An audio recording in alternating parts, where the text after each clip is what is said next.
नमस्कार आदरणीय दर्शक वृन्द, गडलीवुड स्टुडियोबाट आजको प्रस्तुतिमा म नवीन दाहाल यहाँहरू सबैलाई हार्दिक स्वागत गर्दछु। नयाँ दिग्दर्शनको आजको प्रस्तुतिमा पनि हामी खुसी अन्तर्गत केन्द्रित रहेर आजको विषय, आजको चर्चा अगाडि बढाउँदैछौँ। गत प्रस्तुतिमा हामीले चर्चा गऱ्यौँ एउटा मानिस खुसी हुनको लागि उसका कति धेरै साधनहरू उसलाई आवश्यक पर्छ भनेर हामीले चर्चा गऱ्यौँ। कति धेरै तरिकाहरू छन् खुसी रहनको लागि, स्वस्थ रहनको लागि, सुखी रहनको लागि भनेर चर्चा गरिरहेका छौँ। आज पनि हामी यही विषयमा केन्द्रित हुन्छौँ। यसका लागि ब्रह्मकुमार विजयराज सिग्देल आज पनि हामीसँगै हुनुहुन्छ। उहाँलाई स्वागत गरौँ। विजयराजजी, यहाँलाई धेरै धेरै स्वागत छ। ओम शान्ति। हामी खुसी विषयमै केन्द्रित भएर चर्चालाई अगाडि बढाइरहेका छौँ। एउटा मानिस खुसी हुनको लागि धेरै साधनहरू हुन सक्छ, धेरै तरिकाहरू हुन सक्छन्। यसका विषयमा हामीले छलफल गरिरहेका छौँ, चर्चा गरिरहेका छौँ। आज पनि हामी गर्नेछौँ। एउटा मानिस सुखी हुनको लागि, खुसी हुनको लागि आध्यात्मिक जीवन पद्धति, आध्यात्मिक जीवन शैलीको प्रभाव कस्तो रहन्छ? जीवनमा अन्ततोगत्व मान्छे आफ्नै स्वभावमा फर्किन चाहन्छ। हजुर। स्वभावभन्दा अलिकति पर जाने बित्तिकै चारैतिर अभावले जिन्दगीलाई घेर्न थाल्छ। हजुर। तपाईँको वास्तविकतामा रहनु जति परम आनन्द सायद केहीमा पनि रहँदैन। हजुर।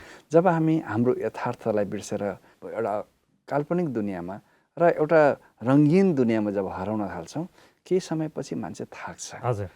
यति थाक्छ अनि ऊ फेरि स्वाभाविक यात्रा गर्न लालायत हुन्छ। बचपनमा रमाइलोमै बित्छ, जवानीमा रङ्गीन दुनियाँमा बिताउँछ, थाकेपछि अनि बुढेसकालमा उमेर ढल्किसकेपछि आध्यात्मिक यात्रा गर्न पर्ला भन्नुको पछाडिको कारण पनि यही हो।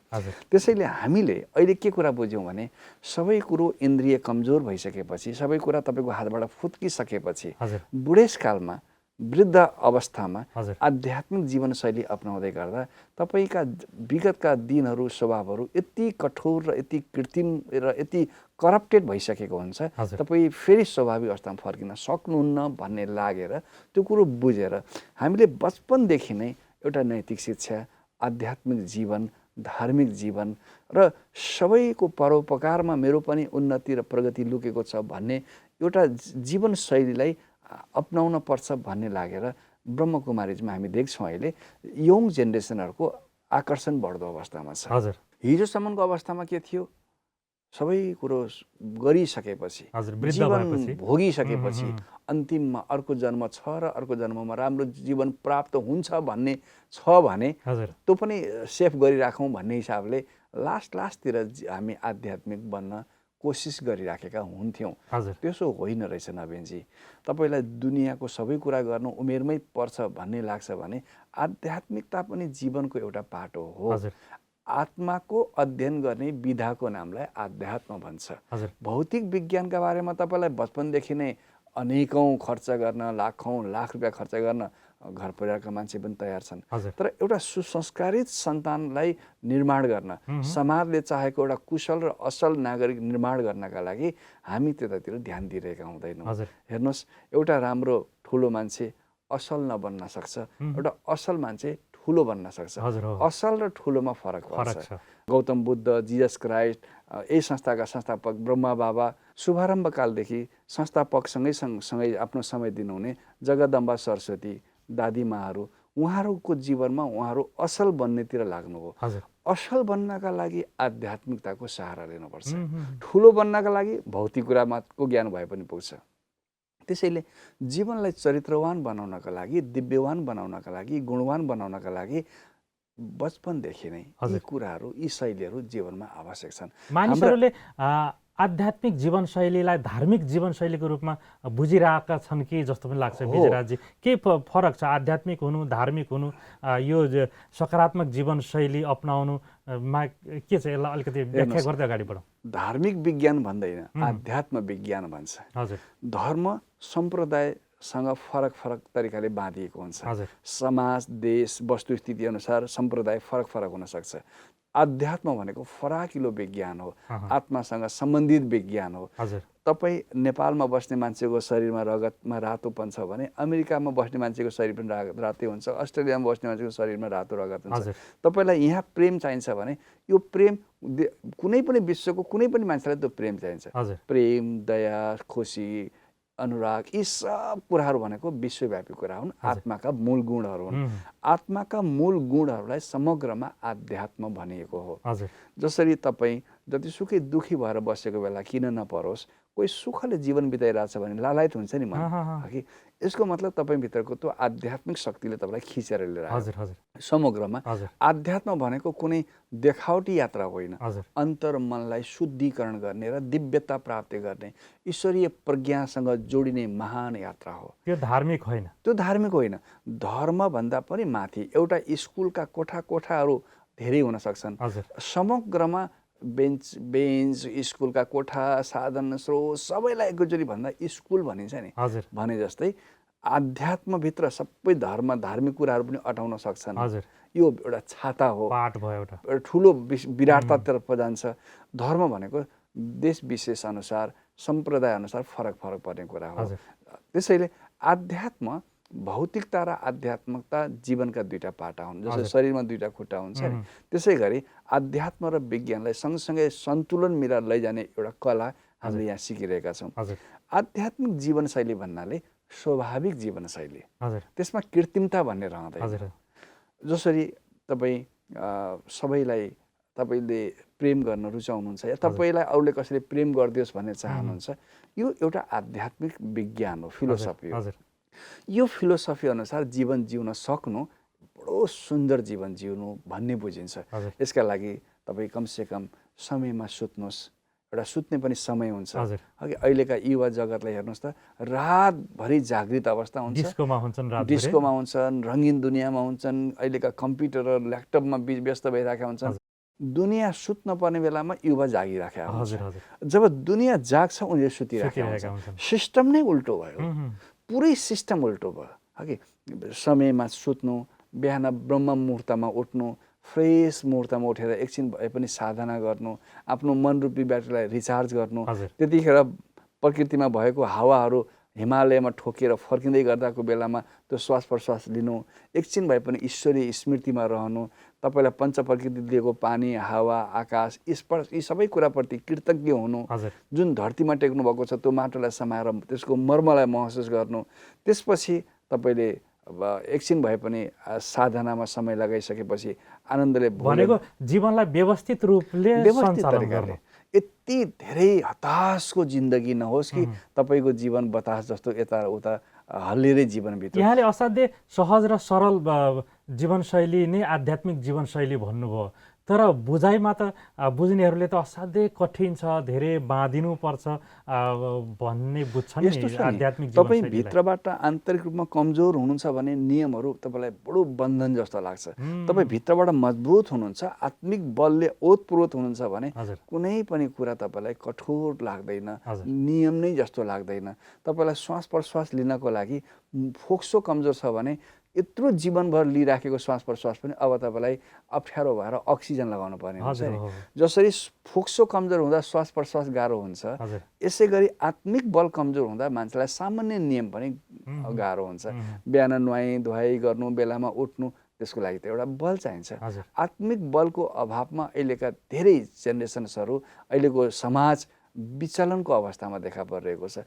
हाम्रा पूर्वजहरूले जसरी एउटा सिस्टम बसालिदिएको छ, दिनचर्या बसालिदिनु भएको छ, ठुलाप्रति सम्मान, सानाप्रतिको प्रेम, एउटा ईश्वरीय डर, ईश्वरीय प्रेम, यी सबै कुराको सन्तुलित जीवन नै वास्तवमा आध्यात्मिक जीवन हो। जब तपाईँ नियमबद्ध रूपमा जीवन अगाडि बढाउनुहुन्छ, मर्यादित जीवन जिउनुहुन्छ, मर्यादाले तपाईँको खुसीलाई आत्मसात गर्नमा सहयोग पुर्याउँछ। एउटा दुःखको अनुभूति गरिरहेको व्यक्तिले, चरम दुःखको अनुभूति गरिरहेको व्यक्तिले, अथवा साह्रै निराश भएको अथवा अचेल त प्रयोग गरिन्छ, साह्रै डिप्रेसनमा गएको व्यक्ति अब म खुसी हुन चाहन्छु, म यो आध्यात्मिक क्षेत्रतिर लाग्न चाहन्छु भन्ने चाहना गर्यो भने उसको जीवनको कायापलट हुन सक्छ।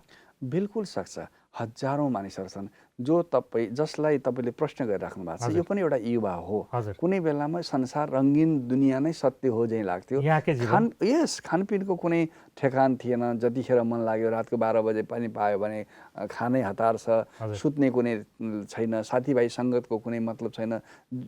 जे मन लाग्छ आफ्नो मनमा लागेको कुरा गर्न पाउनुलाई नै हामी स्वतन्त्रता भन्न ठान्थ्यौँ अघि। तर त्यसो होइन रहेछ। कमजोर मान्छेहरू आफ्नो मनमतले बढी चल्न खोज्दो रहेछन्। जब सुस्त शक्ति भरिँदै जान्छ, तपाईँ रिचार्ज भइसकेपछि सिस्टममा बाँधिनुमा आनन्द मान्नुहुन्छ।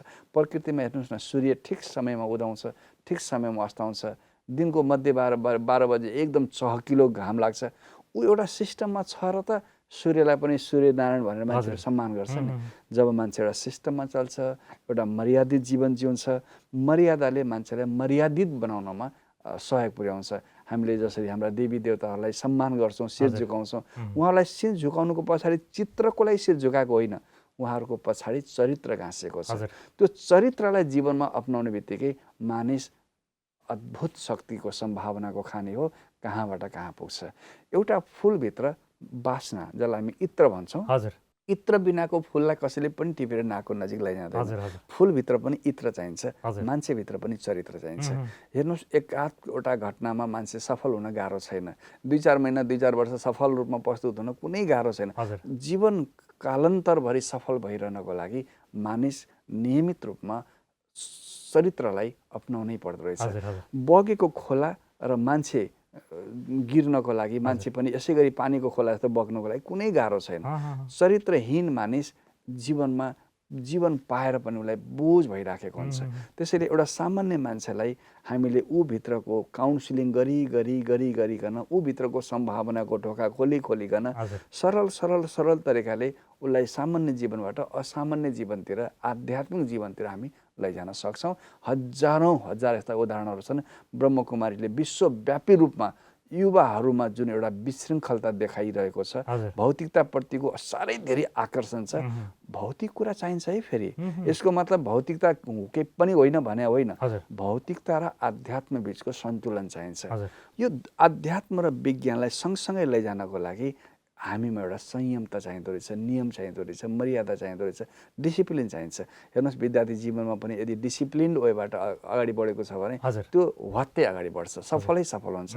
पढ्ने बेलामा उसले आफ्नो जीवनमा डिसिप्लिनलाई नै बोझ मान्न थाल्यो भने जीवनको मोजबाट ऊ वञ्चित भइरहेको हुन्छ। कुनै मान्छेले जब दुःखको अनुभूत गरिरहेको हुन्छ, उसले अब सुखको अनुभूतिको खोजी गरिरहेको बेलामा ऊ मन्दिर जाने प्रयास गर्यो भने, सत्सङ्गमा जाने प्रयास गर्यो भने, ध्यान योग साधनामा जाने प्रयास गर्यो भने, नियमित प्राणायाम गर्यो भने ऊ आध्यात्मको बाटोतिर, आध्यात्मको क्षेत्रतिर लागिरहेको छ भन्ने बुझिन्छ कि अथवा व्यवस्थित जीवनशैली अपनाउन लागेको छ भन्ने बुझिन्छ विजयराजजी? हेर्नुहोस्, शरीरलाई स्वस्थ राख्नका लागि योगासनहरू जरुरी छ। तर योगासन नै आफैमा आध्यात्म होइन, एउटा पाटो हो। शरीर स्वस्थ राख्नको लागि त्यो जरुरी छ। तर बिहान उठेर 5-10 मिनट नगर्नुभन्दा गर्नेहरू स्वस्थ हुन्छन्। तर त्यो एकछिन शारीरिक एक्सर्साइज गर्यो भन्दैमा त्यो आध्यात्मिक हुन पुग्छ भन्ने हुँदैन। कहिलेकाहीँ अकल झुकल मन्दिर जानु त्यो पनि समाज र संस्कारको एउटा आधारमा गइराखेको हुन्छ। 2-4 दिन गएर मात्रै पनि हुँदैन।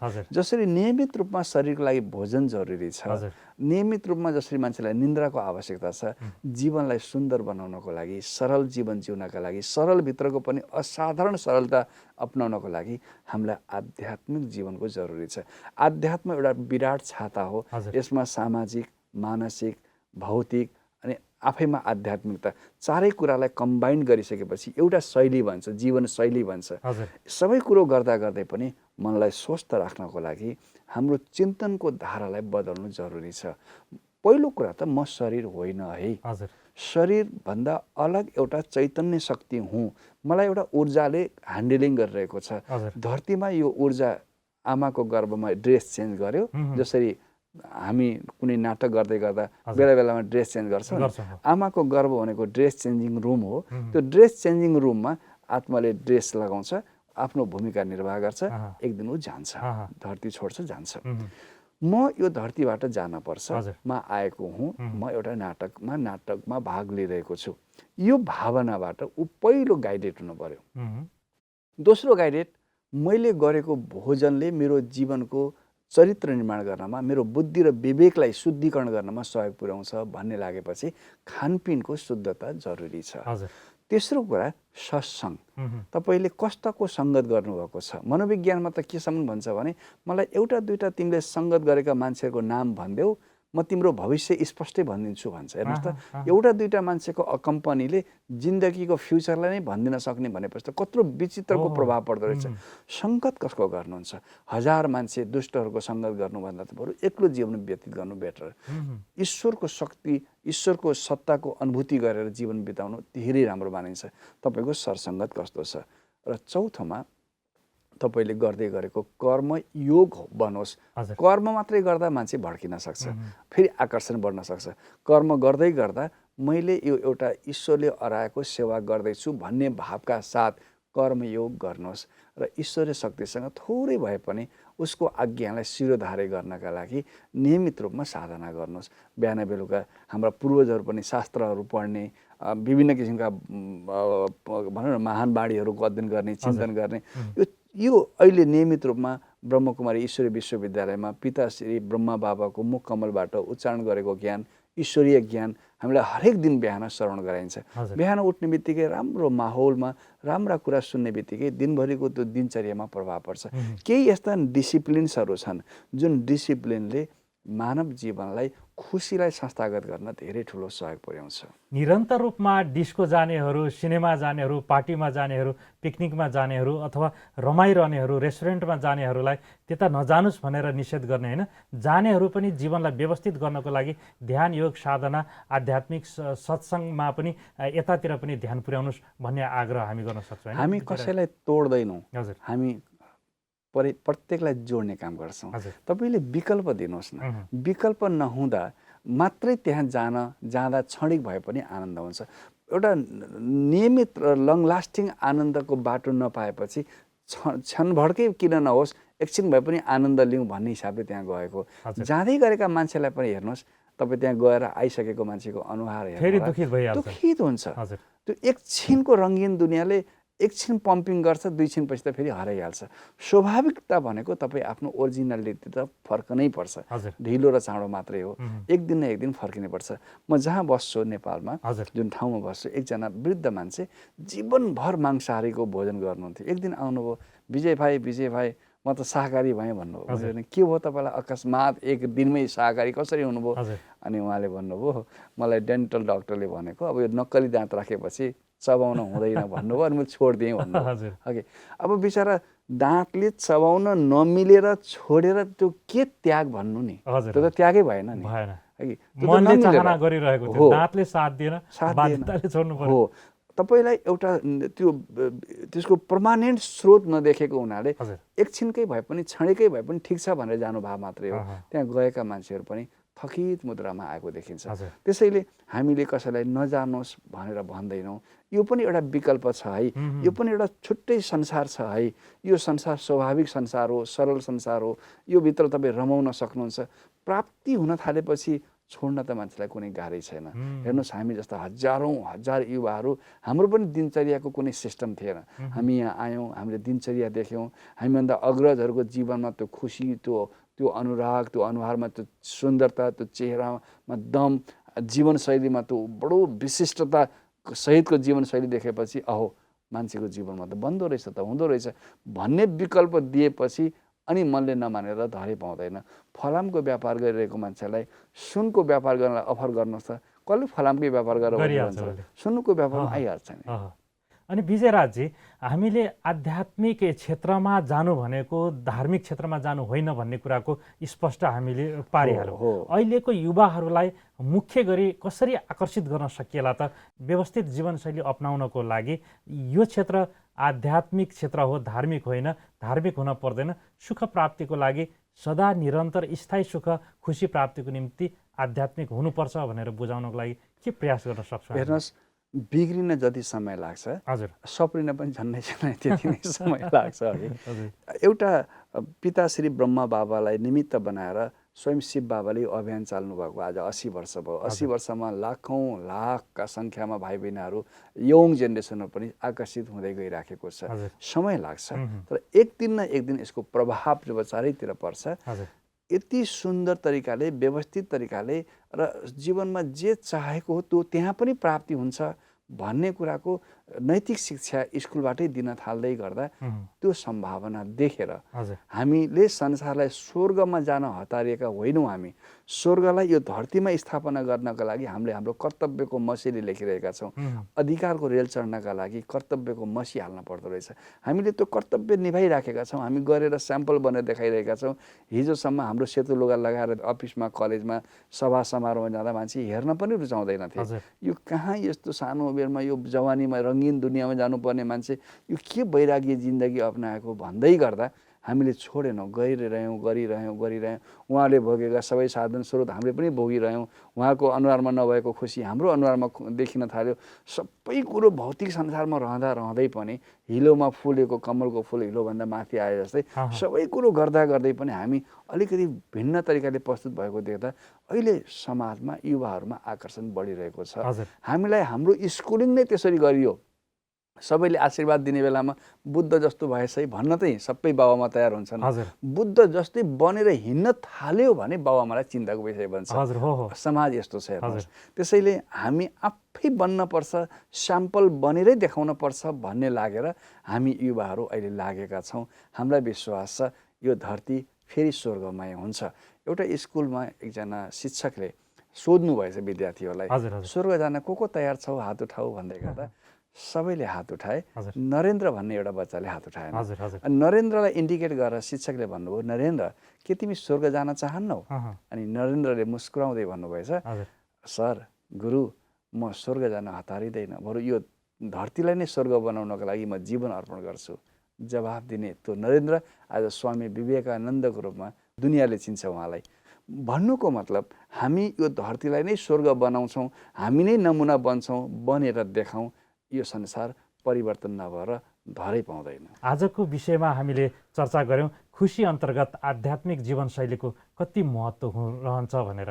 आज यो खुसी प्राप्तिको निम्ति मानिसहरू धेरै प्रयास गरिरहेका छन्, सङ्घर्ष गरिरहेका छन्, तर सरल र सजिलो बाटो आध्यात्मिक क्षेत्रमा प्रयास नगर्ने हो भने धेरै गाह्रो हुनसक्छ, धेरै जटिल हुनसक्छ। यसर्थ सजिलो उपाय भनेको आध्यात्मिक जीवनशैली पनि हो भन्ने निष्कर्षसहित आज हामीले चर्चा गऱ्यौँ। आजको कार्यक्रममा समय दिनुभयो, धेरै धेरै धन्यवाद। आदरणीय दर्शकवृन्द, आजको प्रस्तुतिमा हामीले खुसी प्राप्तिको निम्ति आध्यात्मिक जीवनशैली, आध्यात्मिक क्षेत्र कतिको सहयोगी हुन सक्छ, यसको महत्त्वपूर्ण भूमिका कस्तो रहन्छ भन्ने विषयमा केन्द्रित भएर चर्चा गऱ्यौँ। आगामी प्रस्तुतिमा फेरि हामी खुसीका सन्दर्भमा केन्द्रित भएर चर्चा गर्नेछौँ। यहाँहरू सबैलाई आउने प्रस्तुतिका निम्ति आग्रह गर्दै, हेर्नका निम्ति अनुरोध गर्दै आजको प्रस्तुतिबाट म नवीन दाहाल बिदा हुन्छु। नमस्कार, धन्यवाद।